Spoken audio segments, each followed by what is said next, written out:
Caros alunos, professores, demais inscritos, boa tarde. Meu nome é Larissa Rodrigues do Carmo, sou acadêmica de medicina e faço parte do projeto de extensão PUC Menina Mulher. O primeiro simpósio de saúde Menina-Mulher é organizado por esse projeto de extensão, que é um projeto de extensão da Pontifícia Universidade Católica de Minas Gerais, a PUC Minas. E o objetivo principal do nosso simpósio é trazer temas relevantes na área de ginecologia e de obstetrícia com profissionais renomados da área. Durante a primeira etapa do nosso evento, ocorreram palestras na sexta-feira à noite e hoje no sábado de manhã com esses profissionais. Essas palestras foram transmitidas ao vivo pelo canal do YouTube Extensão PUC Minas.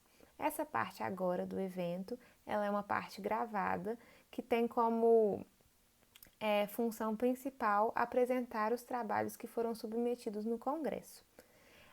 Em nome de toda a comissão organizadora do primeiro simpósio de saúde Menina-Mulher, gostaria de agradecer aos nossos parceiros, a SANG, Sociedade dos Acadêmicos de Medicina de Minas Gerais, e ao Jaleco. O Jaleco é uma plataforma online de reforço universitário para alunos de medicina e tem como propósito melhorar a saúde no Brasil através da educação e da tecnologia. Via plataforma ou aplicativo, é possível rever, revisar e reforçar o que se aprende em sala de aula, por meio de conteúdos dinâmicos e didáticos. Cadastre-se no site e ganhe 48 horas de acesso liberado gratuitamente. E assinando um dos planos da Jaleco, você garante uma rotina eficiente de estudos, com mais de 6.000 videoaulas objetivas, mais de 13.000 questões comentadas, além de simulados, e-books, mapas mentais e muito mais. Vista seu jaleco do ciclo básico ao internato. Gostaria de reforçar também que a Jaleco ela proporcionou um sorteio que ocorreu agora no sábado de manhã. Foram sorteios para 4 assinaturas mensais gratuitas. E para aqueles interessados que não conseguiram ganhar o sorteio, a Jaleco ela disponibilizou um cupom de desconto de 20% para os planos anuais. Esse cupom é válido para todos os inscritos do Congresso e o cupom é Saúde da Mulher BLT. Esse cupom ele vai ser mandado no e-mail e também no chat para que vocês não percam essa oportunidade. E para dar início de fato ao nosso evento, gostaria de cumprimentar primeiramente o professor Fabrício Campos, que é o coordenador do nosso projeto de extensão, que é o projeto de extensão PUC Menina Mulher. E além disso, o professor Fabrício, ele também é médico, ginecologista e obstetra. Ele é mestre em Ciências da Saúde, professor da PUC Minas e referência de planejamento familiar dos servidores do Estado. Além disso, gostaria de cumprimentar também alunos, professores e demais convidados que nos acompanham de forma online agora na parte da tarde. E como eu já me adiantei, nessa parte da tarde vão ocorrer as apresentações dos trabalhos que foram submetidos. São trabalhos realizados por alunos e aí vou transmitir cada palestra, que foram vídeos gravados para vocês. E ao final dessas palestras, o nosso evento será encerrado. Muito obrigada, bom evento a todos. Olá! Antes de iniciar essa apresentação, gostaria, em nome dos integrantes desse trabalho, de parabenizar e agradecer aos organizadores do primeiro simpósio de saúde Menina e Mulher, tanto pela idealização desse projeto, quanto pela oportunidade de participação. A submissão desse nosso trabalho teve como título A Violência Obstétrica durante o Trabalho de Parto e Parto, um relato de caso. Tendo como autor principal eu, Emily Godoy Pereira, graduando do curso de Medicina da Universidade 9 de Julho, campus Guarulhos. Já como coautor, Marcela Dávila Costa Vitória, graduanda em Fisioterapia pela Pontifícia Universidade Católica de Minas Gerais, Belo Horizonte. Ademais, como professora orientadora, Naila de Faria Stabile, graduada em Fisioterapia pela Pontifícia Universidade Católica de Campinas e docente na Faculdade Anhanguera, em Indaiatuba. Será abordado nessa apresentação introdução, materiais e métodos, descrição do relato de caso, discussão, considerações finais e as referências bibliográficas utilizadas.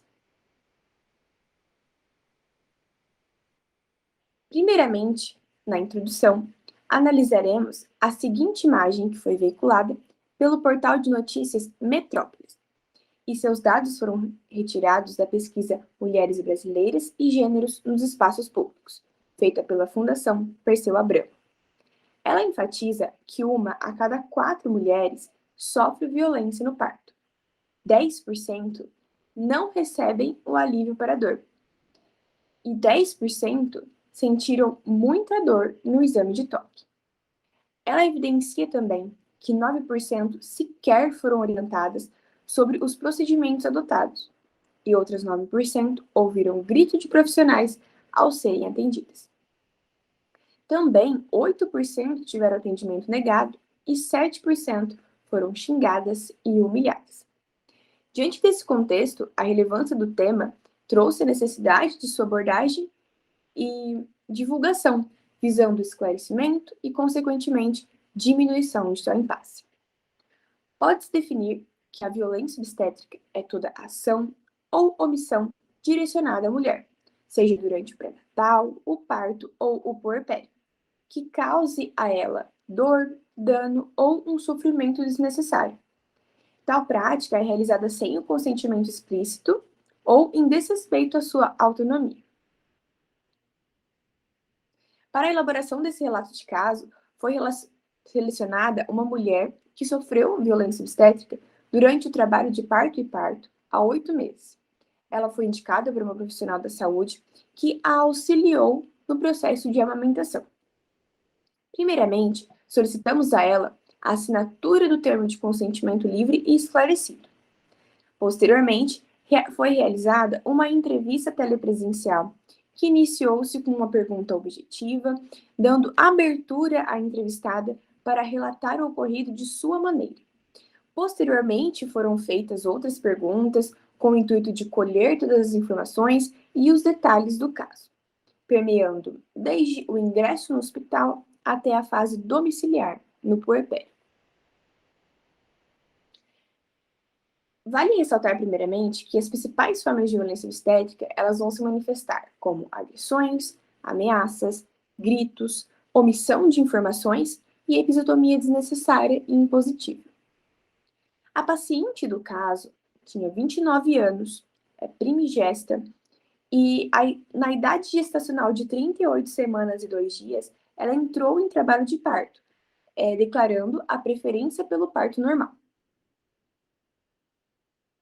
Chegando ao hospital, foi avaliada pelo obstetra de plantão, que não era aquele que ela fez o acompanhamento de pré-natal. O plantonista, ao realizar o exame de toque, constatou 4 centímetros de dilatação e a encaminhou para a sala de pré-parto. Porém, o marido foi impedido de acompanhá-la e a mesma teve seus pertences, como celular e documentos, retirados. Prática realizada com a justificativa do período de pandemia enfrentado. Toda essa situação impediu o contato dela, de qualquer maneira, com outras pessoas, além dos profissionais de saúde que ali trabalhavam. Durante todo o trabalho de parto, ela permaneceu sozinha, ou seja, os profissionais só iam até ela quando ela chamava. Ao pedir água, negaram a ela, alegando que caso fosse necessário uma cesárea de emergência, ela deveria estar em jejum. Assim, a mesma nem questionou sobre algo para comer. Horas mais tarde, pediu para trocar de posição, depois de um tempo em pé na ducha e outro longo período deitada na maca. Mas obteve como resposta que deitada era a melhor posição e que ela não poderia mudar. Quando acreditava não estar suportando mais a dor, ela solicitou analgesia e, além de dizerem que não tinha essa opção, ela foi surpreendida com a frase: "Essa dor só vai passar quando o bebê nascer", seguida do seguinte comentário de outra profissional: "Essa aí não vai aguentar, melhor partir para a cesárea". A entrevistada relatou que o toque era feito sem aguardar o intervalo entre as contrações, mesmo ela pedindo que eles aguardassem. Outro sim, todas as vezes que gritava de dor, ela era repreendida pelos profissionais. Em um dado momento, foi informada que a sua bolsa deveria ser rompida para que o bebê pudesse nascer. E, posteriormente, disseram que estavam realizando uma episiotomia para o bebê não nascer cansado Essa foi a expressão trazida por eles para justificar a necessidade desse procedimento. E somente no período expulsivo que o marido foi autorizado por esses profissionais para entrarem na sala de parto. Após o parto, ela foi informada que sofreu uma laceração de períneo, porém ela não soube classificar o tipo de laceração, pois essa informação não foi passada para ela. E quando ela questionou como deveria realizar os cuidados com os pontos, ela recebeu uma única informação: lavar com água e sabão. Deve-se destacar aqui na discussão que, em janeiro de 2021, a OMS emitiu uma recomendação para que todas as gestantes com suspeita ou confirmação de infecção pelo vírus da Covid-19, elas tenham o direito de um acompanhante de sua escolha, seja antes, durante ou após o parto.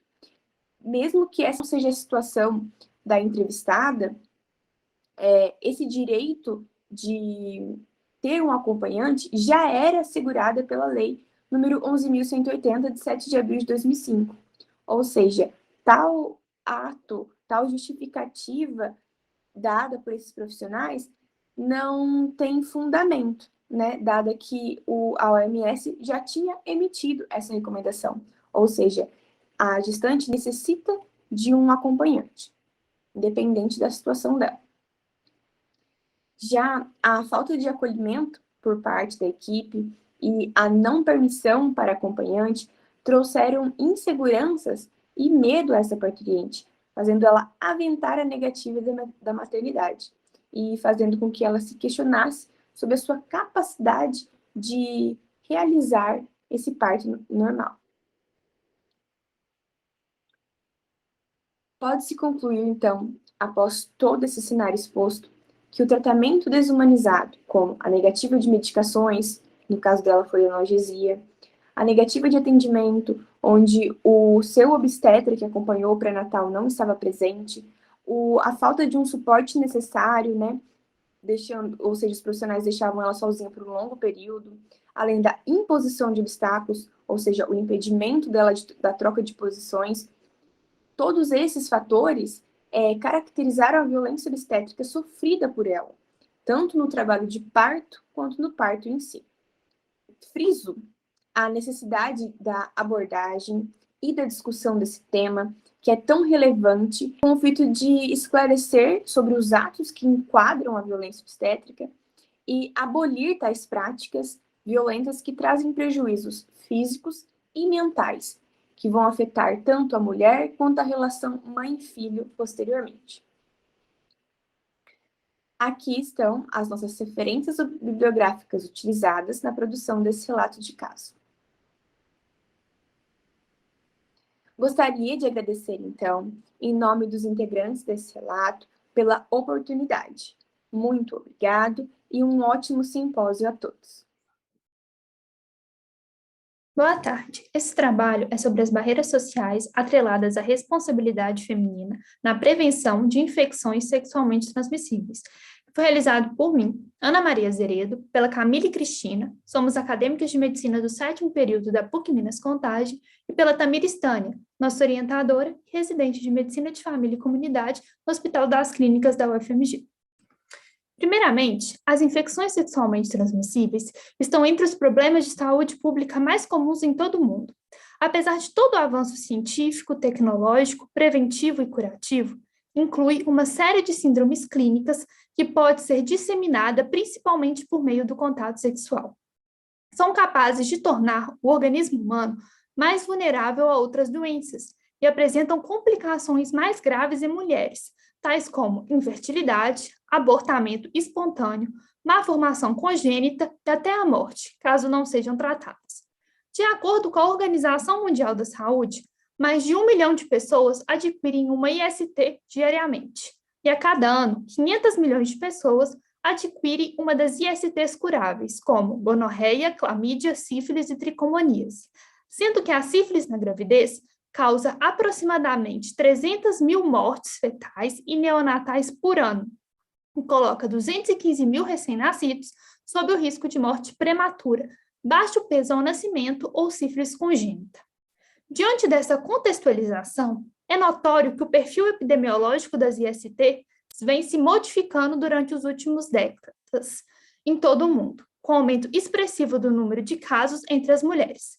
Além disso, os contextos históricos revelam que as mulheres brasileiras enfrentam obstáculos em virtude do preconceito, dos processos vinculados à dinâmica de gênero, das relações sexuais e reprodutivas. Também vale ressaltar que a multiplicidade de parceiros sexuais, a assimetria nas relações entre mulheres e homens, dogmas religiosos e implicações morais expõem o público feminino às ISTs e, concomitantemente, acentua a vulnerabilidade das mulheres.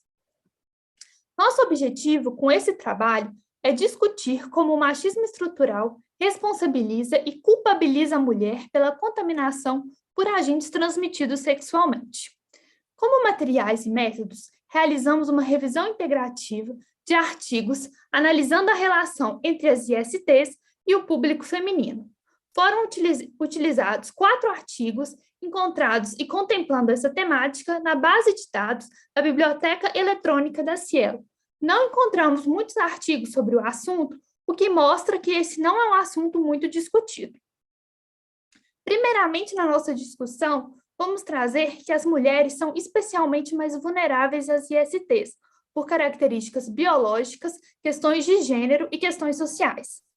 Podemos citar questões que impõem condições de submissão e inferioridade em relação aos homens, privando-as, inclusive, do poder de decisão acerca da atividade sexual como proteção que reflete em uma atividade sexual precoce, baixa escolaridade, baixa renda e, futuramente, dependência econômica do parceiro, especialmente nos países em desenvolvimento. Devemos nos questionar se há uma equalização de responsabilidade, tanto na prevenção da gravidez não planejada, quanto em relação à proteção contra ISTs. Percebe-se que a prevenção e a responsabilidade recai sobre a mulher, e quando há contaminação, a responsabilidade também recai sobre a mesma. Além disso, existe a falta de percepção da população em relação ao uso de preservativo, à prevenção de uma IST, visto que a maioria associa o uso de preservativo à forma de evitar uma gravidez não planejada, e não como prevenção para esses agravos. Também é importante ressaltar que muitas vezes a não utilização do preservativo tem significado de confiança e compromisso com o parceiro. A vulnerabilidade que a gente tanto tem discutido, ela compreende várias dimensões. E a vulnerabilidade pode ser definida como uma situação resultante de um conjunto de fatores individuais, pragmáticos, sociais e culturais, independentes e mutualmente influenciáveis. Falando um pouquinho dessas dimensões da vulnerabilidade, a dimensão individual é fundamentalmente de ordem cognitiva, ou seja, qualidade e quantidade de informação de que os indivíduos dispõem, capacidade de elaborá-la, e de ordem comportamental, que contempla a capacidade, habilidade e interesse para transformar essas informações em atitudes e ações protegidas e protetoras. Também está relacionada com as características pessoais, como idade, sexo, raça, cor, percepção de risco e o conhecimento sobre ISTs. Já na dimensão social, envolve o acesso à informação, as possibilidades de incorporá-las mudanças práticas da vida cotidiana e condições diretamente associadas ao acesso e recursos materiais em instituições sociais como escolas e serviços de saúde, por exemplo. Já a terceira dimensão, que também é denominada institucional ou pragmática, conecta os componentes individual e social. Envolve o grau e a qualidade de compromisso, recursos, gerência e monitoramento de programas nacionais, regionais ou locais de prevenção e cuidado, os quais são importantes para identificar necessidades e canalizar os recursos sociais existentes. Portanto, é necessário pensar que cada elemento da vulnerabilidade pode ser adotado como parâmetro para a interpretação de vários agravos à saúde. Assim, pode ampliar a atuação em saúde, bem como gerar reflexão e ações de política de saúde com base nas necessidades da coletividade. Por fim, para concluir, mediante a problemática elucidada, considera-se que as vulnerabilidades das mulheres as ISTs representam um problema importante e deve ser alvo de ações no âmbito da saúde, pois influencia, sobretudo, na qualidade de vida da população. Julga-se também que as situações de vulnerabilidade podem ser minimizadas para reduzir a ocorrência de ISTs, como ações de prevenção eficazes e transformadoras, que possam desencadear um processo de empoderamento, corresponsabilidade e bem-estar biopsicossocial das mulheres. Nesse sentido, temos que buscar principalmente nas consultas, tanto de ginecologia e obstetrícia, quanto na consulta no posto de saúde, na estratégia de saúde da família, criar um local seguro que possibilite empoderar a mulher, escutar e acolher, e questionar as pacientes qual a percepção que elas possuem quanto à sua vulnerabilidade em relação às ISTs. Para finalizar, diante de tudo isso que foi discutido, é importante ressaltar que essa temática deve ser de responsabilidade tanto comunitária quanto governamental, e que a responsabilidade ela transcende o gênero. Essas foram as referências que usamos para fazer nosso trabalho. Muito obrigada pela atenção. Olá a todos que estão participando do primeiro simpósio de saúde menina e mulher. Meu nome é Cristiane Aníbal de Laede. Hoje eu vou apresentar a pesquisa intitulada Cesárea ou Normal? Análise da opinião das mulheres sobre a escolha do tipo de parto. A pesquisa foi desenvolvida por mim em parceria com a Lohane e Cristina Borba Góes. Nós somos orientadas pela professora mestre Yara Mendes Sunderman. Nosso projeto de pesquisa foi aprovado pelo Programa de Bolsa de Iniciação Científica da Pontifícia Universidade Católica de Minas Gerais. Primeiramente, é importante compreendermos que as mulheres possuem dúvidas, anseios e inquietações em relação à melhor escolha da via de parto. Dessa forma, é muito importante que essa mulher receba uma correta orientação embasada cientificamente, propiciando, assim, conhecimento adequado para que ela possa tomar sua decisão. De acordo com os autores Tortora e Derrickson, o trabalho de parto é definido como o processo pelo qual o feto é expelido do útero por meio da vagina, também chamado de dar à luz. Dessa forma, esse tipo de parto é conhecido popularmente como parto normal. Ao contrário do parto normal, temos o parto cesárea, que é realizado através de uma intervenção cirúrgica. Porém, essa intervenção ela surgiu com o objetivo de diminuir o risco de complicações, tanto para a gestante como para o feto durante a gestação e a parturição. Vale ressaltar que, de acordo com a Organização Mundial de Saúde, o número de partos cesarianos deve ser aproximadamente 15% quando comparado ao número total de partos no local. De acordo com os autores Oliveira e Pena, a evolução das técnicas e a independência das mulheres, juntamente com as recomendações clínicas corretas, influenciaram diretamente na escolha da via de parto. Entretanto, aconteceu o aumento dos partos cesáreos sem um embasamento científico, um fator que levou ao aumento de agravos tanto para a mãe como para o bebê e também elevou os gastos com serviços de saúde, tornando-se uma diversidade.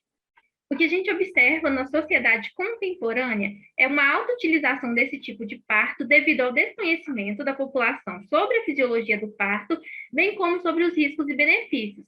Dessa forma, esse estudo é de grande relevância para contribuir com uma formação humanística e holística dos profissionais de saúde que vão atuar na assistência a essa mulher. Além disso, o estudo busca contribuir para minimizar os mitos em torno da parturição, devolvendo a essa mulher o seu papel de protagonista na experiência de parto baseada em evidências científicas. Então, o objetivo do estudo é identificar o tipo de parto prevalente na escolha das mulheres, conhecer os sentimentos e as percepções que essas mulheres têm que levam à escolha do tipo de parto, bem como discorrer e analisar os motivos citados por essas mulheres para a escolha do parto baseada em evidências científicas. Quanto aos materiais e métodos, o delineamento do estudo. Essa é uma pesquisa de campo descritiva com uma abordagem qualitativa. Participaram do estudo 393 respondentes. Quanto ao instrumento de coleta, nós utilizamos um formulário que foi criado no Google Forms. Esse formulário continha duas partes. A primeira parte com dados sociodemográficos e a segunda parte com perguntas objetivas sobre a escolha do tipo de parto e o que justificava essa escolha. Quanto à operacionalização, o link do questionário foi postado nas mídias sociais, Instagram, Facebook e também enviado para contatos pessoais do WhatsApp. Quanto à análise dos dados, as entrevistas foram analisadas com base no referencial de Bardan. Quanto aos aspectos éticos, essa pesquisa foi aprovada pelo Comitê de Ética e Pesquisa da PUC Minas, cujo número do CAI está aparecendo aí na tela. Vamos agora para a discussão. Participaram desse estudo 393 mulheres. De acordo com as categorias analisadas, fez-se prevalente entre as respondentes a escolha do parto normal, que foi justificado por uma melhor recuperação para a puérpera, ao contrário do parto cesárea, né, que geralmente gera uma recuperação dolorosa e depende da ajuda de outras pessoas. Além disso, a recuperação do parto normal é mais simples, tanto em aspectos relacionados ao retorno do corpo, né, para as condições normais, como em relação à independência que essa mulher vai ter para cuidar de si e do seu bebê. Do total de respondentes do estudo, 393, 66% tinham idades entre 20 e 30 anos. E ainda 57% responderam que ainda não passaram pela experiência do parto. Porém, como demonstram os resultados, mais da metade das mulheres do estudo desejam passar por essa experiência. Além disso, constatamos que as respondentes já tinham algum conhecimento sobre os tipos de parto, sendo que 30% afirmaram ter recebido informações acerca dos tipos de parto de profissionais de saúde, o que ressalta a importância da educação em saúde para usuários da atenção básica, uma vez que a atenção básica é a porta de entrada para essas mulheres. Quando a gente analisa de uma forma global, não houve grandes variações quanto à percepção dessas mulheres acerca das vias de parto. Foram dadas qualidades boas e ruins para cada via, porém, o parto normal predominou como escolha. Soares reforça que, independente da via de parto escolhida, a saúde dessa mulher ela é prioridade. Dessa forma, os profissionais de saúde têm que dispor de vasto conhecimento sobre a via escolhida e também considerar a decisão desse gestante, porém, orientando-a sobre as possíveis intercorrências. Dessa forma, avaliar qual é o melhor tipo de parto, de acordo com as necessidades, deve ter prioridade. Deve-se respeitar a mulher como protagonista na decisão da via de parto e, quando necessário, a equipe pode direcionar para a melhor opção, deixando claro para a gestante a indicação, né, para aquela opção. Considerações finais. Concluímos, então, que o parto normal foi o tipo de parto mais desejado pela maioria das mulheres e o parto cesáreo foi desejado por um número bem menor de mulheres.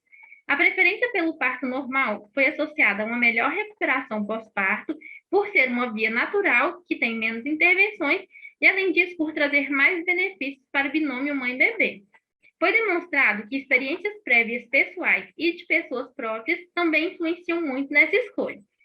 Por fim, destacamos que é necessário um maior investimento em estudos e qualificação profissional, né, envolvido no cuidado da mulher durante o pré-natal e parto, para, assim, prestar uma assistência respeitosa, humanizada e baseada em evidências científicas, contribuindo, então, para melhorar a experiência de parturição, minimizando os riscos de violência obstétrica e garantindo um nascimento com menos intervenções.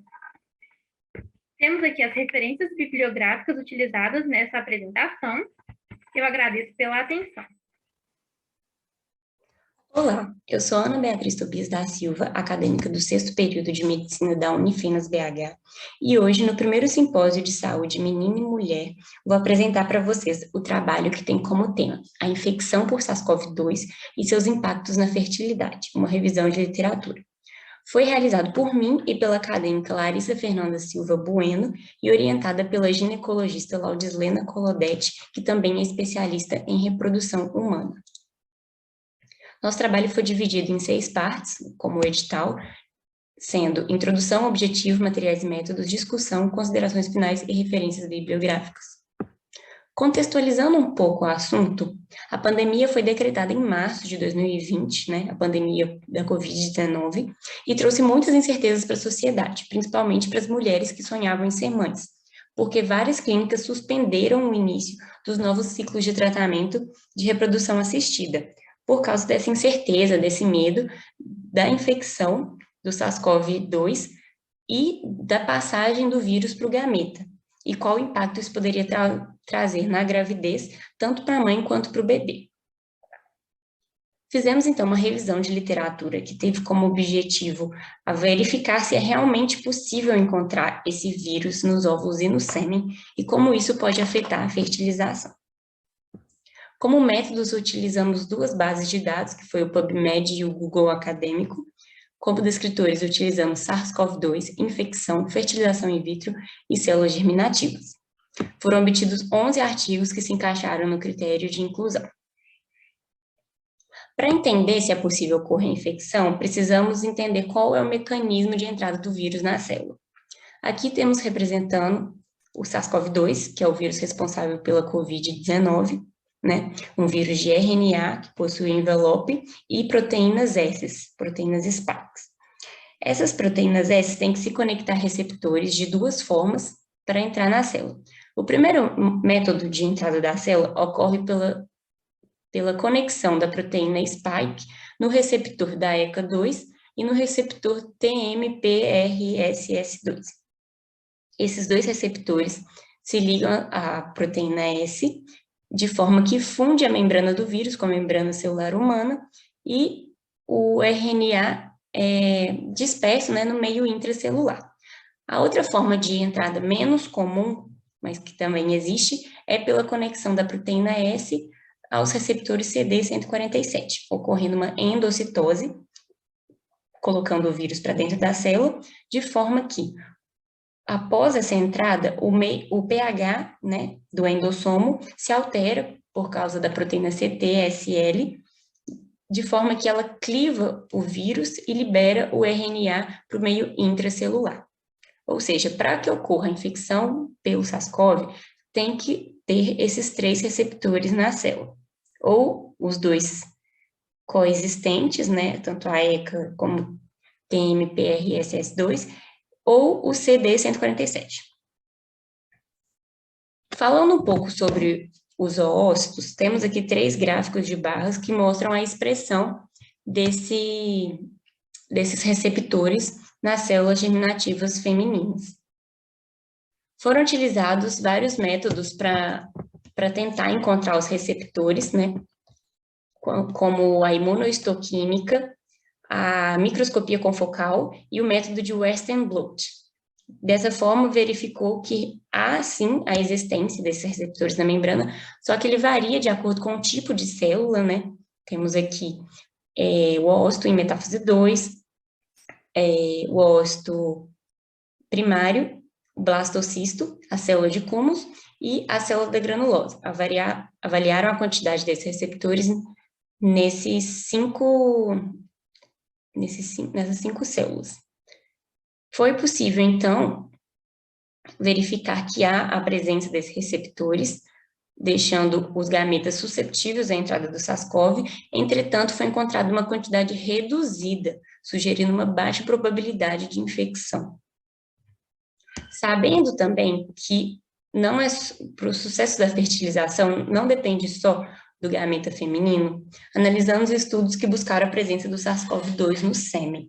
Aqui temos 8 estudos, né, que avaliaram essa questão, sendo que 7 deles não encontraram SARS-CoV no sêmen. Todos esses estudos foram feitos com homens jovens na faixa dos 30 a 40 anos de idade, em média, utilizando pacientes tanto com a doença aguda quanto a doença resolutiva, né, após a recuperação. E apenas o estudo de Li, de 2020, feito na China, que foi detectado 6 amostras de sêmen, dentre as 38 analisadas, que estavam contaminadas com SARS-CoV. Sendo assim, né, vimos que é possível que haja uma contaminação do SARS-CoV, entretanto, é uma contaminação um pouco baixa, um pouco improvável, tendo em vista esses estudos, e principalmente por causa da baixa expressão dos receptores ECA2 e TMPRSS2. Portanto, nas considerações finais, concluímos que é possível que ocorra, sim, uma infecção, né, das células germinativas nos pacientes positivos para a COVID-19. Mesmo sabendo que essa possibilidade seja baixa, é possível que ocorra, visto que há expressão dos receptores mencionados. Entretanto, são necessários mais estudos, principalmente para as mulheres, visto que vários apontaram a dificuldade de obter quantidades maiores de oócitos, principalmente por causa da dificuldade do banco. de se obter, né? Muitos deles utilizaram até camundongos em estudos. Sendo assim, muitas clínicas, né, adiaram os procedimentos com medo da pandemia. Entretanto, essa conduta de adiamento, ela pode ser prejudicial, porque sabemos que o tempo é um fator importante para o sucesso da reprodução. Por isso, muitas pessoas optaram por congelar os gametas, né, e adiar a gravidez durante esse cenário de incerteza. É importante também realizar o teste de COVID-19, ou então aguardar um período de recuperação dos pacientes acometidos, que vão congelar seus gametas, para que não tenha nenhuma chance de contaminação das amostras. E analisar também individualmente a situação de cada paciente que quer realizar a fertilização, nesse momento de pandemia, sempre ponderando o fator tempo. Obrigada. Boa tarde, pessoal. Eu vou apresentar para vocês agora os desafios da utilização da terapia hormonal durante o climatério no contexto da atenção primária à saúde. Nós fizemos uma revisão de literatura, os autores foram eu, Pedro Henrique Souza Santos, Isabela Francisco Simões, e nós fomos orientados pelo professor Eduardo Siqueira Fernandes. Bom, a gente dividiu essa apresentação em introdução, objetivos, materiais e métodos, discussão, considerações finais e as nossas referências. Bom, para a gente começar, é importante que a gente caracterize o que é a menopausa. A menopausa ela é marcada pelo envelhecimento dos ovários, que passa a produzir menos estrogênio.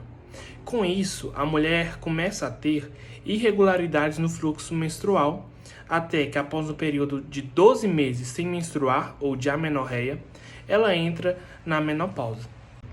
Existem alguns fatores que vão influenciar no início dessa menopausa, e dentre eles destacam-se o tabagismo, a exposição à quimioterapia e radioterapia, a realização de cirurgias como esterectomia.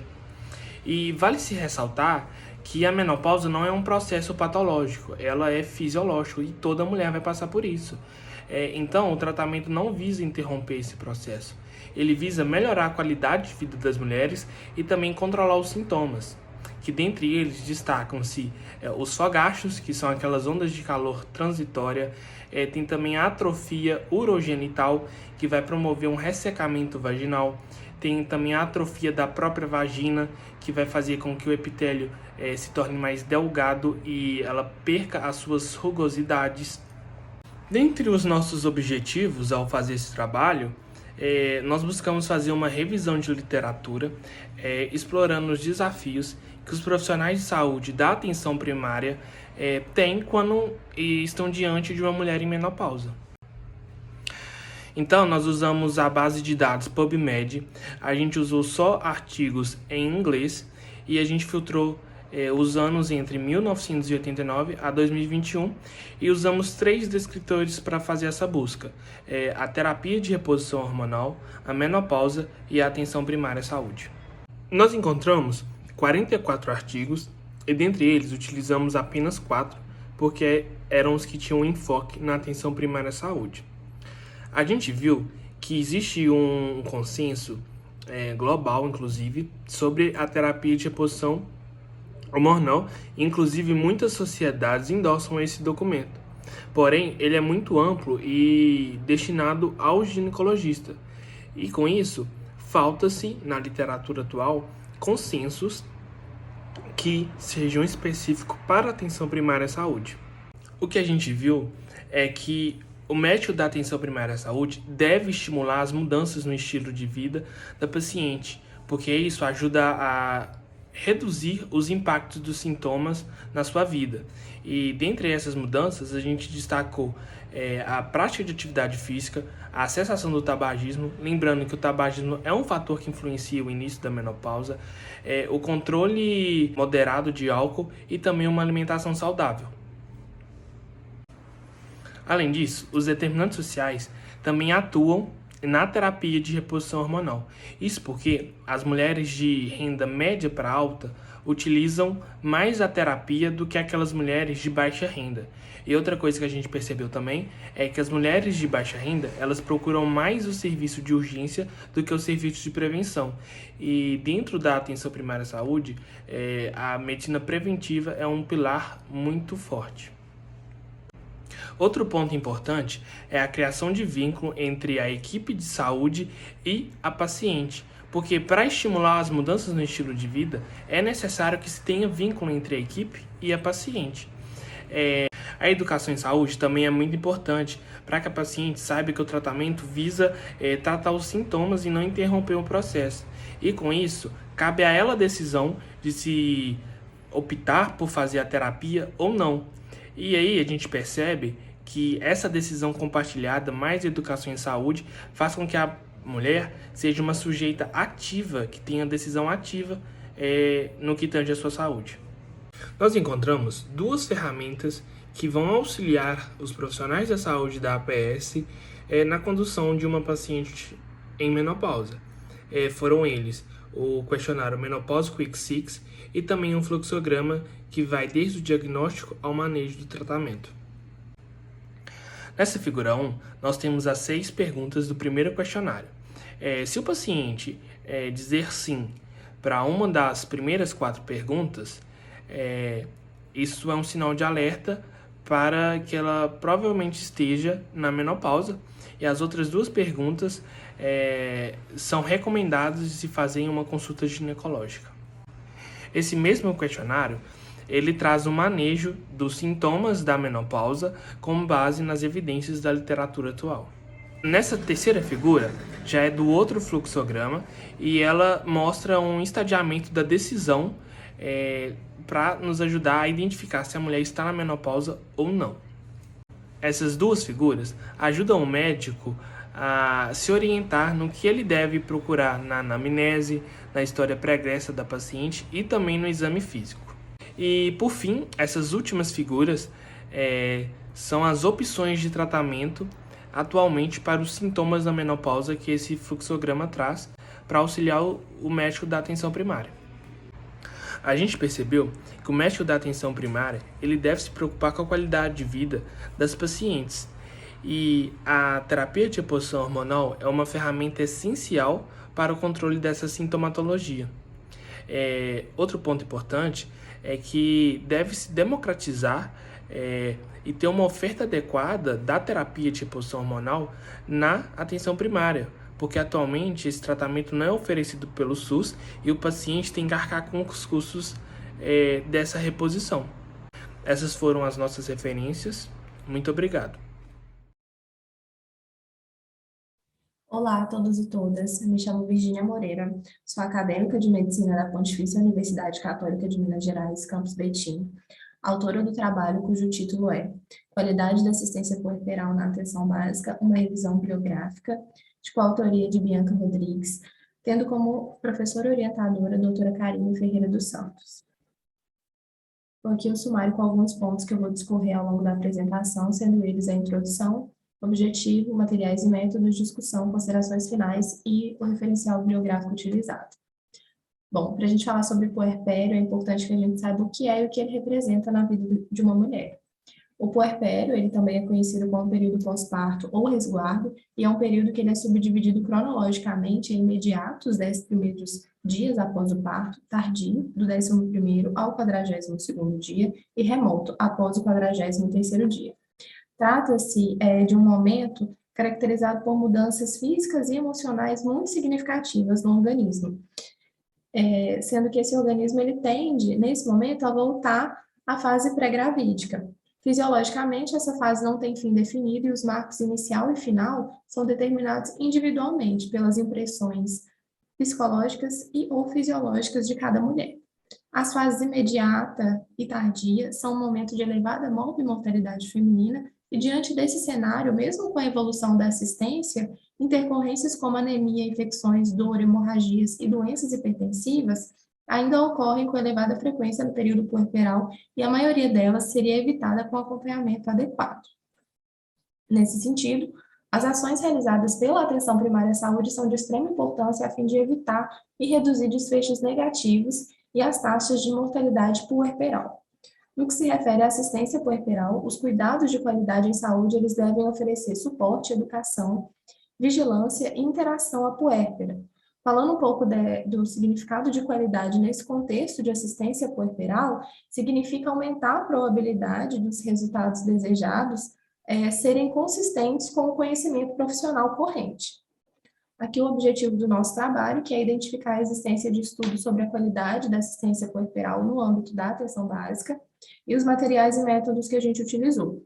Nós fizemos uma revisão sistemática com a questão norteadora seguinte: existem pesquisas sobre a qualidade da assistência puerperal na atenção básica? Os critérios de inclusão, né, dos artigos que a gente pesquisou era responder a questão norteadora, ser publicado em português, inglês ou espanhol, ser publicado entre 2012 a 2019, dissertar pelo menos sobre um aspecto que corrobora com uma assistência puerperal de qualidade. Os critérios de exclusão foram não cumprir com as características previamente mencionadas por mim. Foram utilizadas, né, descritores agrupados pela expressão AND. Então, utilizamos puerpério and qualidade da atenção à saúde and atenção primária à saúde. As bases de dados que a gente pesquisou foi a Biblioteca Virtual em Saúde, a Cielo, PubMed e a Cochrane Library, além de buscas manuais. Bom, então, o que a gente encontrou dessa nossa pesquisa? Localizamos 1.676 publicações, excluímos 1.622 a partir da leitura do título. Essas 54 que a gente selecionou, lemos os resumos e separamos 22 para ler o texto todo, né, o artigo inteiro. Desses 22, ficamos com 13 artigos que compuseram a seleção ao final, 2 protocolos de assistência puerperal e um livro-texto. Bom, o que a gente viu, né, desses 13 artigos, desses 2 protocolos e o livro-texto? A gente percebeu que tem uma escassez da literatura que aborda a qualidade puerperal na atenção básica. A maioria dos estudos puerperais, eles têm ênfase no cuidado ao recém-nascido, no aleitamento materno e até no puerpério imediato, mas pouco se fala sobre o puerpério tardio. Nenhum estudo tratava efetivamente sobre qualidade da atenção puerperal na atenção básica. Já que a gente não achou esse cuidado geral, né, como que deveria ser abordada uma puérpera, ficamos com alguns pontos que alguns artigos trouxeram. Um deles é a questão da visita domiciliar. A atenção puerperal prestada na atenção básica, ela está ancorada na visita domiciliar, feita principalmente pela ACS e pela enfermeira, ou pela enfermeira. Poucos estudos selecionados se referiam à consulta puerperal feita até o 42º dia após o parto, né? Uma pesquisa feita pela Pesquisa Nacional de Demografia e Saúde da Criança e da Mulher, em 2006, apontou que o não retorno puerperal girava em torno de 60% a 80,8% das mulheres puérperas, né? E essas mulheres, elas têm um perfil. Geralmente são mulheres com menor escolaridade, com a cor de pele preta, pertencentes à classe social de menor renda, que realizaram o pré-natal delas no Sistema Único de Saúde, tiveram o parto vaginal ou que residem em áreas rurais, né? Que foram essas com maior risco de não retornarem ao serviço de saúde no puerpério. Lembrando que essa consulta do 42º dia é a principal ferramenta que a gente tem para detectar, né, fazer uma detecção precoce e a prevenção de complicações, orientar sobre contracepção e prevenir novas gestações precoces ou indesejadas, e além disso oferecer o suporte técnico e emocional que a mulher necessita nesse momento. Aqui trago também o que é preconizado pelo Ministério da Saúde, que é recomendado uma visita domiciliar na primeira semana após a alta do bebê, quando essa gestante ela faz um pré-natal de baixo risco, e uma consulta puerperal marcada até 42 dias após o parto, que essa consulta geralmente não ocorre. Bom, falando um pouco sobre o retorno da sexualidade dessas mulheres, o retorno, as orientações sobre esse retorno são difusas e as informações recebidas pelas mulheres sobre o uso dos métodos contraceptivos são insuficientes. Isso porque existe uma dificuldade de abordar a sexualidade nos serviços de saúde. A temática é pouco valorizada pelos profissionais e esses profissionais eles possuem poucas ferramentas e estratégias para abordar o assunto. Um dos artigos que a gente levantou indicou que 89% das mulheres puérperas têm problemas de saúde sexual. E embora a maioria dessas mulheres tenham contato com profissionais da atenção básica, apenas 24% delas foram questionadas sobre o tema por médicos e 14% por enfermeiras. Trago aqui também o que é preconizado pelo Ministério da Saúde, de que todas as mulheres devem ser questionadas sobre a retomada da relação sexual e possível dispareunia, como parte de uma avaliação de bem-estar geral 2 a 6 semanas após o nascimento da criança, segundo o Ministério. Bom, outro ponto que foi bastante discutido nos artigos que a gente levantou foi a questão da saúde mental dessas mulheres. Foi encontrados uma grande quantidade de estudos, principalmente internacionais, sobre depressão pós-parto e como a sua investigação ela deve começar nas consultas de pré-natal. O Ministério da Saúde, ele preconiza que em cada contato pós-natal, as mulheres devem ser questionadas sobre o seu bem-estar emocional, presença ou ausência de apoio familiar e social e suas estratégias para lidar com o seu dia a dia, né? Também o Ministério da Saúde, em 2012, realizou uma pesquisa com essas mulheres puérperas, que apontou que 40 a 80% delas desenvolvem alteração de humor, geralmente 3 semanas após o parto, com o pico no 5º dia após o parto e resolução espontânea 2 semanas após, que é o que a gente chama de blues puerperal, né? Ainda, esse mesmo estudo aponta que a falta de apoio durante o puerpério é considerada como um dos fatores de risco para a depressão puerperal. Bom, então, o que a gente concluiu desses estudos que a gente avaliou? Tem poucos artigos que abordam a atenção puerperal de maneira global. A maioria deles pegam alguns pontos, né, como a consulta, a sexualidade da mulher nesse período, a saúde mental dela, e não como um todo. A gente percebeu que é necessária a abordagem do puerpério pelos profissionais de saúde ainda ao longo do acompanhamento pré-natal, né? Dizer durante as consultas de pré-natal a importância do retorno, né, nessa consulta puerperal, de que ela acontece para trazer a mulher na atenção básica nesse período, que é muito difícil para ela. Mesmo com estudos e protocolos confiáveis, a gente percebe a persistência de intercorrências evitáveis e gravidezes indesejadas ainda no puerpério, né? A gente percebe a necessidade de uma abordagem cada vez mais ampla do puerpério, de modo a considerar o período como um processo complexo e de difícil divisão, ou reducionismo a um único fato. E a gente percebe também que há escassez sobre a qualidade do puerpério na atenção primária à saúde ou atenção básica.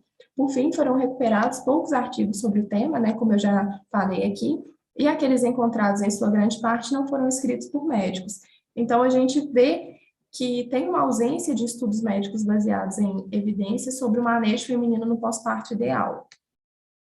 Essas foram as referências que a gente utilizou, e eu trago aqui uma frase da Laura Gutmann: para refletir sobre o puerpério é necessário abordar situações que não são tão físicas, nem tão visíveis e nem tão concretas, mas não são menos reais.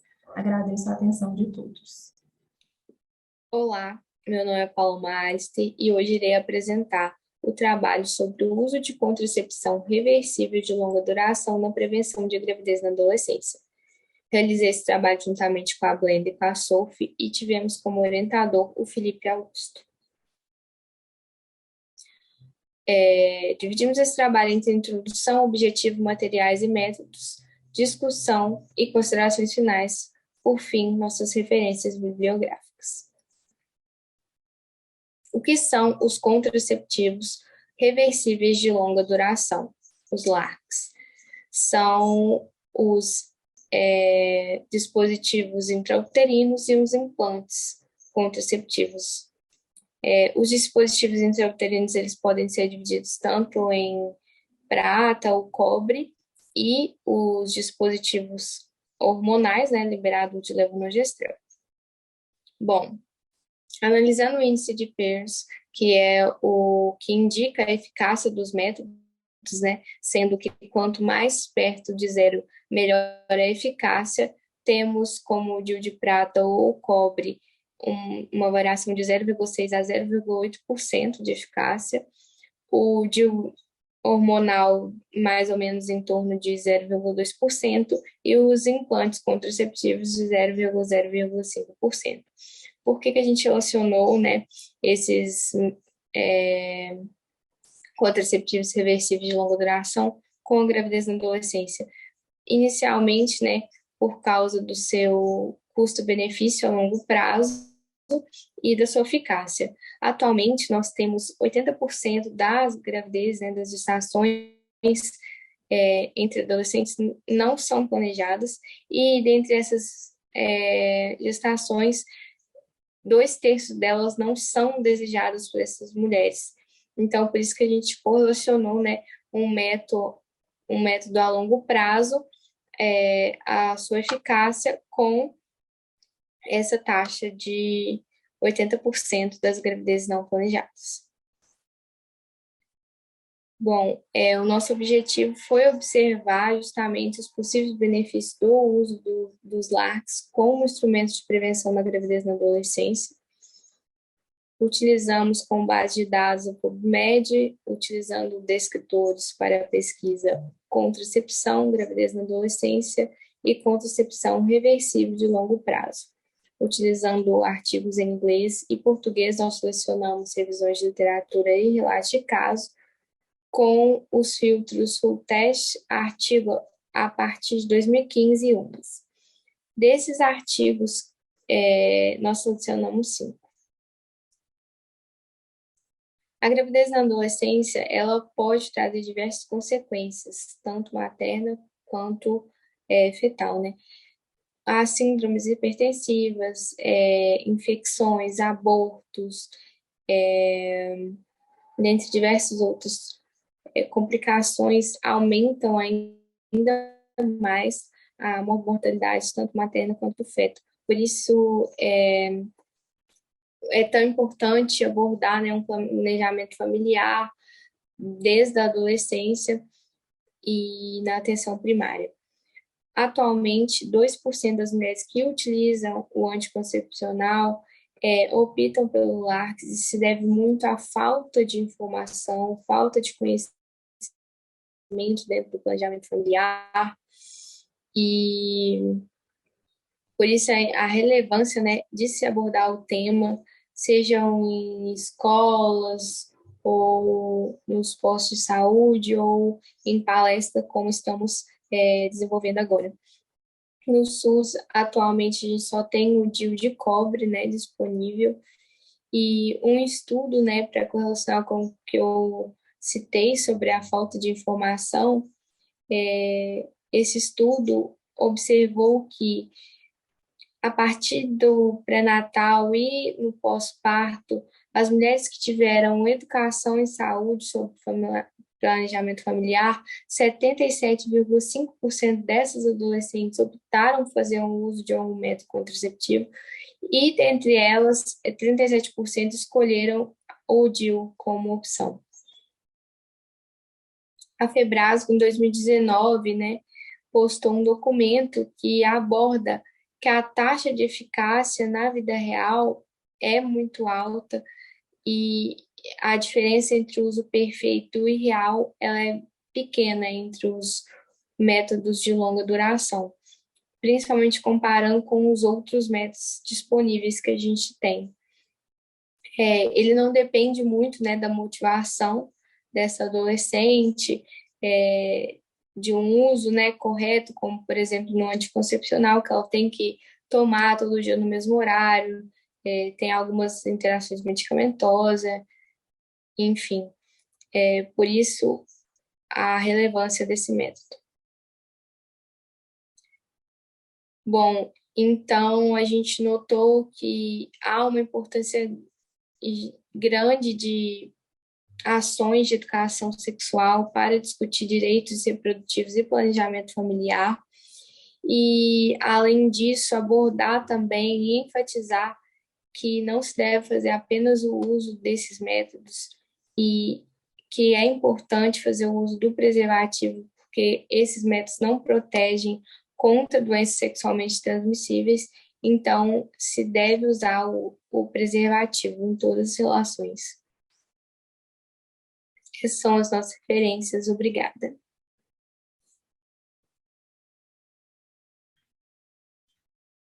Cumprimento a todos, meu nome é Gabriela Moreira e eu venho apresentar o trabalho Uso de progesterona micronizada vaginal, ameaça de aborto, uma revisão da literatura. Junto a mim estão as coautoras Giovana Vilela, Franciele Miquilino e nosso orientador, Gabriel Rosa. Nosso sumário consiste em introdução, objetivo, materiais e métodos, discussão, considerações finais e as nossas referências. A ameaça de aborto é definida como um sangramento vaginal que ocorre na ausência de dilatação cervical e na primeira metade da gestação, antes da existência da viabilidade fetal. Ela é uma complicação bastante comum, atingindo aproximadamente 1 em cada 5 gestações.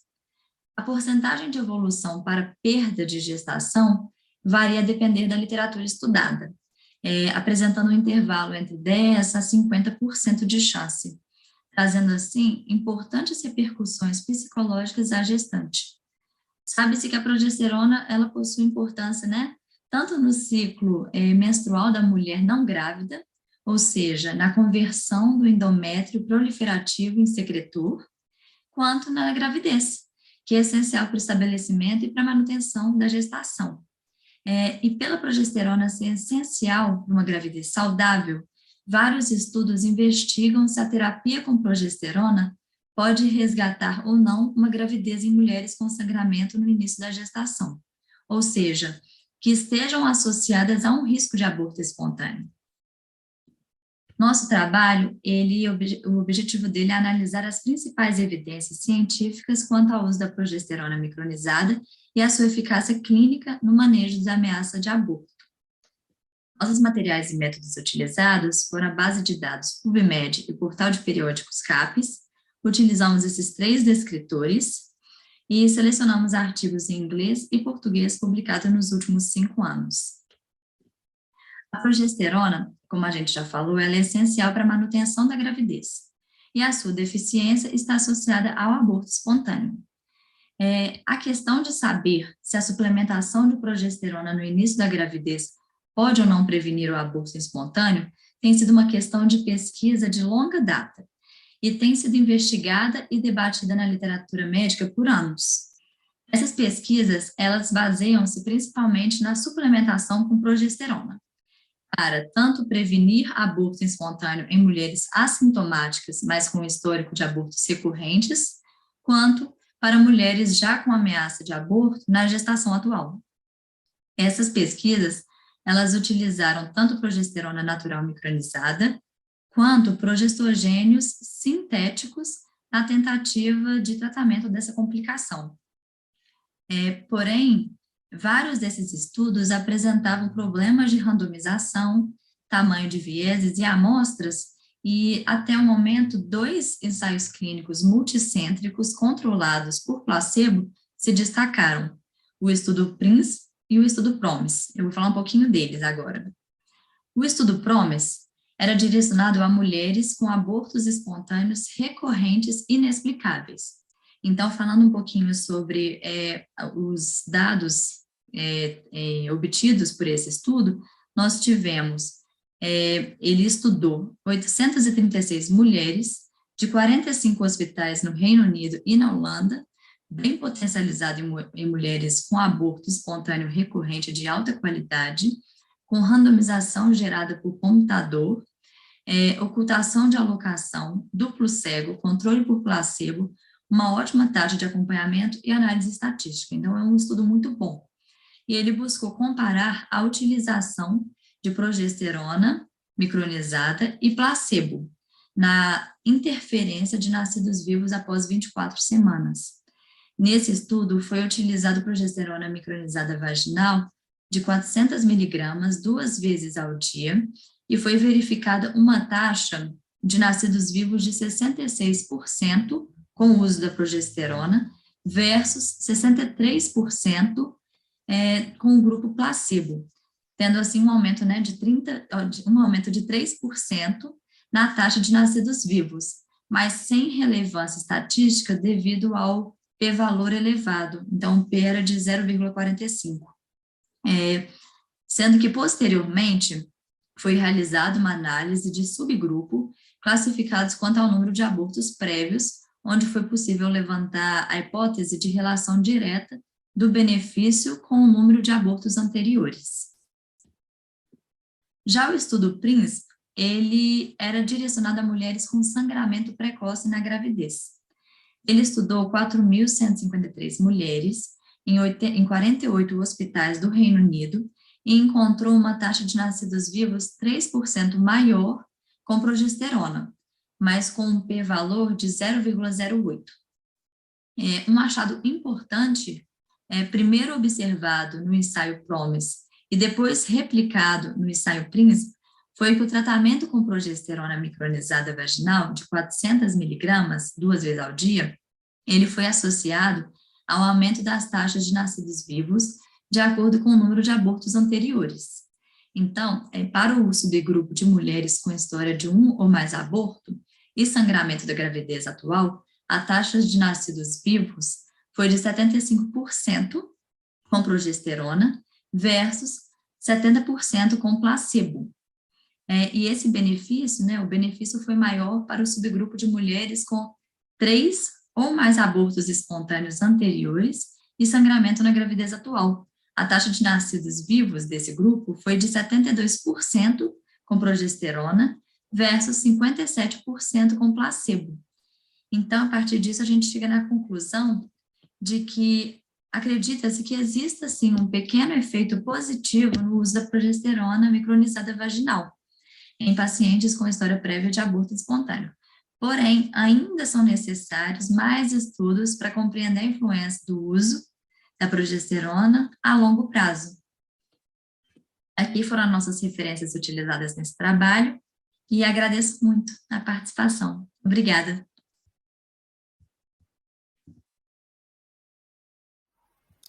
Boa tarde, meu nome é Letícia Dias Lage, eu sou aluna do 4º período do curso de Medicina da PUC Minas e em conjunto com a Laura Marques Santos, também aluna do 4º período do curso de Medicina da PUC, escrevemos um artigo cujo resumo será apresentado nesse seminário, de título A relevância da incidência de infecções sexualmente transmissíveis em mulheres idosas e seus fatores determinantes, uma revisão de literatura.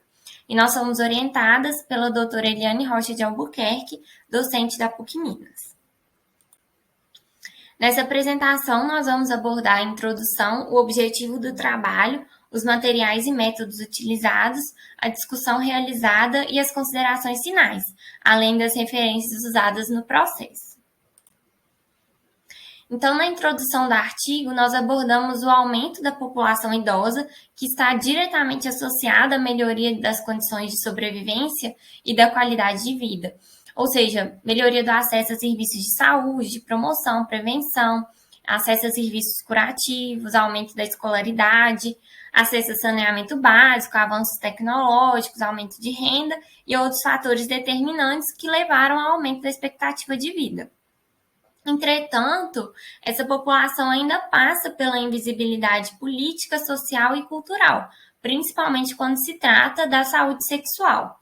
E dessa forma, ainda existem obstáculos para a garantia de um cuidado integral que, somado às modificações fisiológicas vivenciadas pela população feminina durante o processo de envelhecimento, tornam esse grupo especialmente mais vulnerável às infecções sexualmente transmissíveis.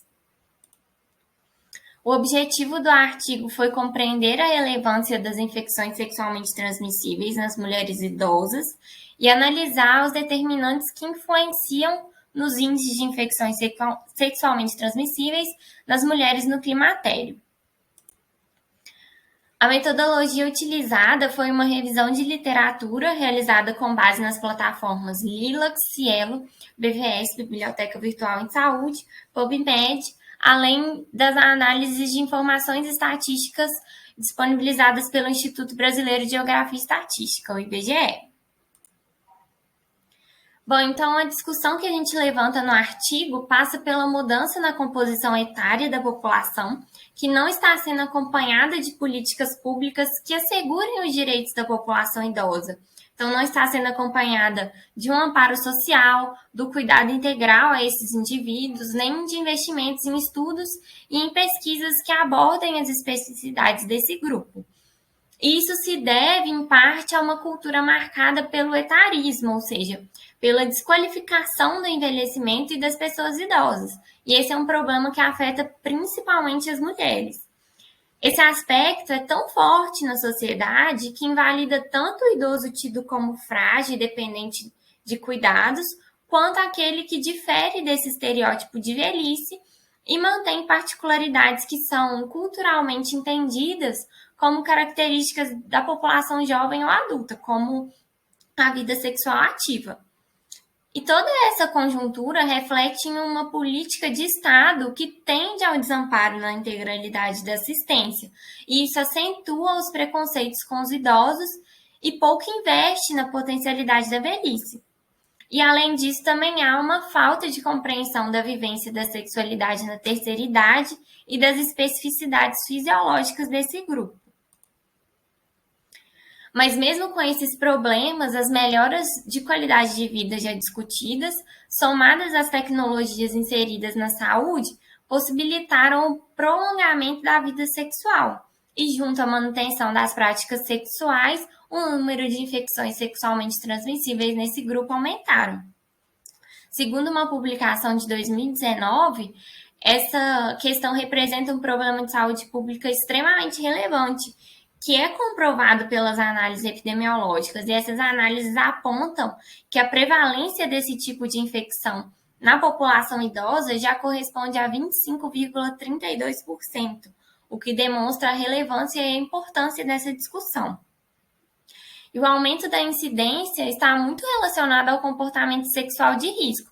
Então, entra a baixa adesão ao uso de preservativos, frequentemente pela desinformação, pela despreocupação com a concepção, pela crença de piora no desempenho sexual e pela influência de uma cultura machista que afeta muito as mulheres idosas em relação ao pensamento errôneo de acreditar que não cabe a elas a escolha em relação à utilização ou não do preservativo, principalmente quando se trata de uma parceria fixa. E, além disso, esse grupo também apresenta uma baixa percepção de risco da própria exposição e da própria vulnerabilidade às ISTs. E tem também os tabus e estigmas que afetam essa população, principalmente as mulheres, uma vez que a sociedade tende a reduzir a sexualidade feminina ao aspecto reprodutivo. Então, a sexualidade da mulher idosa que não vai apresentar o viés reprodutivo é desconsiderada pela sociedade. E tudo isso gera uma cadeia de desamparo e de vulnerabilidade que é perpetuada pelos profissionais da saúde e por todo o sistema. Então, comumente, não há campanhas educativas voltadas para essa população, não há preocupação do rastreio de STs nesse grupo, nem a validação da sexualidade como um componente importante da saúde das mulheres idosas. E há também os fatores fisiológicos que tornam as mulheres idosas mais vulneráveis, como a imunossenescência, o estresse oxidativo, que é característico do envelhecimento, e que favorece a instalação de algumas infecções, como a infecção pelo HIV, a redução do estrógeno, que provoca alterações na espessura do epitélio e na lubrificação, favorecendo lacerações que servem de porta de entrada para patógenos, e adiciona-se ainda o fato de que muitas dessas infecções seguem uma evolução, a princípio, assintomática ou pouco perceptível na população feminina, o que dificulta a realização de um diagnóstico precoce. E esse aspecto do diagnóstico precoce ainda é agravado pelo desamparo dos profissionais da saúde e do sistema em considerar o cuidado com a saúde sexual da pessoa idosa. E isso favorece complicações e prejuízos para essa população. Então, por fim, nós concluímos que o despreparo político, profissional e social para lidar com a saúde sexual das mulheres idosas tem levado a uma epidemia de ISTs nessa faixa etária e que existe uma urgência de validação da sexualidade como parte do cuidado integral com a saúde da mulher idosa. E essas são as nossas referências.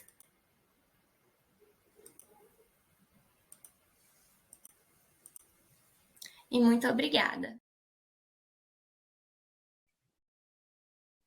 Boa tarde.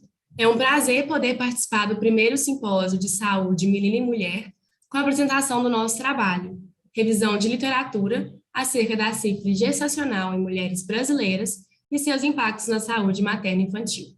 Ele foi feito por mim, Catarina Vuolo, Júlia Crabe e Maria Clara Neiva, todas acadêmicas da Universidade de Itaúna. Nosso orientador é Vinícius Vuolo, médico infectologista pediátrico pelo Hospital das Clínicas da Universidade Federal de Minas Gerais. Aqui está o sumário com as divisões presentes em nosso trabalho. Introduzindo, a sífilis é uma IST, isto é, infecção sexualmente transmissível causada pelo treponema pálido, uma bactéria espiroqueta. O diagnóstico e tratamento são bem definidos atualmente e apresentam baixo custo. E, caso a infecção não seja tratada, pode levar a sequelas irreversíveis. Em mulheres grávidas, a sífilis gestacional está relacionada a complicações perinatais, como sífilis congênita, mortes fetais ou natimortos, mortes neonatais, nenéns prematuros ou de baixo peso, além de crianças infectadas. Ao se estudar sobre o controle da sífilis, percebe-se a importância da otimização das políticas públicas para aumentar a qualidade da atenção prestada às gestantes, juntamente às suas parcerias sexuais durante a realização do pré-natal. O objetivo deste trabalho foi observar o cenário atual da sífilis gestacional e, por consequência, também da sífilis congênita, a fim de se entender os riscos da infecção e a importância da realização dos exames de pré-natal. Para compor o trabalho, foram retirados artigos do portal BVS Brasil, selecionando os de data de publicação mais recente, com o mais antigo escolhido sendo do ano de 2018, e também os que estavam em concordância com os preceitos éticos do Conselho Nacional de Saúde. A partir dessa análise, foi possível perceber um intenso desconhecimento que as mães têm com relação à importância do pré-natal durante toda a gestação, fato que foi comprovado pelo dado de que 80% das mulheres brasileiras que tiveram seus filhos diagnosticados não terem feito a assistência pré-natal ou terem feito de maneira incorreta. Também foi possível traçar um perfil epidemiológico dessas mães, perfil este muito marcado pelo fator socioeconômico, sendo elas, em sua maioria, jovens, não brancas e de baixa escolaridade. Além disso, é percebido um sentimento de culpa comum a todas as mulheres no momento pós-parto, quando descobrem da infecção do seu filho e da necessidade de internação e de tratamento. Vale ainda mencionar o abandono pelas mães do segmento ambulatorial do tratamento dos filhos, por se tratar de uma IST, o que as deixa receosas por medo de julgamento alheio. Como considerações finais deste estudo, percebe-se que o vínculo existente entre o serviço de atenção à saúde e a mãe, durante o pré-natal, são determinantes para a evitabilidade de desfechos negativos, como a mortalidade materna, a mortalidade neonatal, além de complicações durante o parto. Além disso, é um vínculo essencial para a manutenção da saúde mental e física da mãe, bem como para o tratamento adequado do filho, então infectado.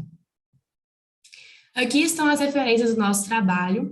Foram utilizados 6 artigos selecionados de acordo com os critérios explicados anteriormente.